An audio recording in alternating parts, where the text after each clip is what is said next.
बुलेटिनच्या सुरुवातीलाच बातमी आहे मुंबई पालिकेच्या अशा एका प्रसूतिगृहाची।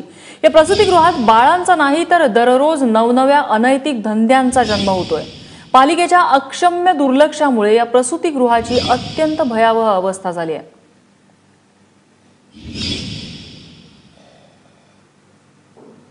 नेमकं काय घडतंय या ठिकाणी आपण एक सविस्तर रिपोर्ट पाहूया।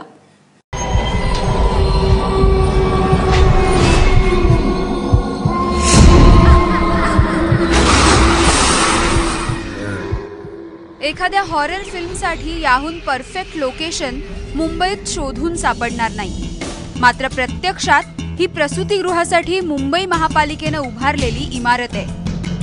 गोरेगाव परिसरातल्या गोकुळधाम प्रसूतिगृहाचा फेरफटका मारल्यानंतर याला प्रसूतिगृह म्हणायचं की भूत बंगला हे तुम्हीच ठरवा। आज मी माझ्या रिपोर्टिंगच्या कामासाठी एका अशा ठिकाणी आली आहे की जिथे येताना कुठल्याही एकट्या मुलीचा किंवा अगदी पुरुषाचा सुद्धा जीवाचा थरकाप व्हावा, कारण मुंबईतलं हे दुसरं शक्तिमेल आहे। मात्र हे शक्तिमेल कुठल्याही निर्जन वस्तीत डोंगराळ भागात नाही आहे, हे अगदी गोरेगाव सारख्या गोकुळधाम परिसरामध्ये अगदी रिच लोकॅलिटी म्हणाव्या अशा परिसरात आहे, जिथे आजूबाजूला इंटरनॅशनल स्कूल्स आहेत आणि ही इमारत चक्क मुंबई महापालिकेच्या अधीन असलेली प्रस्तावित प्रसूतिगृहाची इमारत आहे। कंत्राटदारानं 3 वर्षापूर्वी गोकुळधाम प्रसूतिगृहाची इमारत पालिकेला हस्तांतरित केली, मात्र पालिकेच्या दुर्लक्षामुळे ही इमारत अनैतिक धंद्यांचा अड्डा बनली आहे। या संदर्भात स्थानिक नगरसेविका प्रीती साटम यांनी जाब विचारला असता त्यांना काय उत्तर मिळालं तुम्हीच ऐका।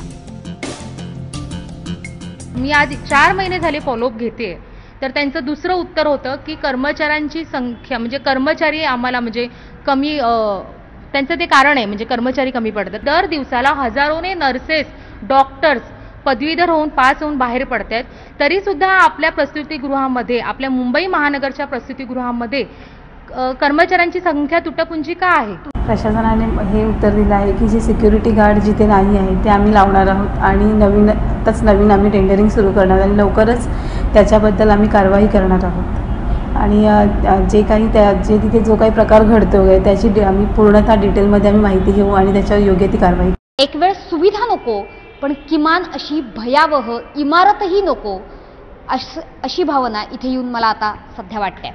जर आपण ह्या सगळ्या परिसराकडे बघितलं, या इमारतीकडे बघितलं तर लक्षात येईल की इकडचे दरवाजे चोरीला गेलेले आहेत, पंखे चोरीला गेलेले आहेत। इतकंच नाही तर ह्या 3 ते 4 मजली इमारतीमध्ये असंख्य प्रकारचे अवैध धंदे सुद्धा चालत आहेत। बिअरच्या बाटल्यांचा खच, अक्षरशः खच इथे पडलेला दिसतोय।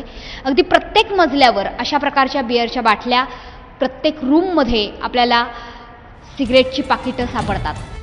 महापालिका निवडणुकीपूर्वी उद्धव ठाकरेंनी बाळासाहेब ठाकरे आरोग्य कवच योजनेचा मोठा गवगवा केला, मात्र गोरेगाव मधल्या गोकुळधाम प्रसूतिगृहाला दारुडे आणि जुगारांच्या हवाली करून मुंबई मनपानं त्यांना मुंबईकरांच्या आरोग्याची किती काळजी आहे हे दाखवून दिलंय। मनश्री पाठकसह ब्युरो रिपोर्ट, एबीपी माझा, मुंबई।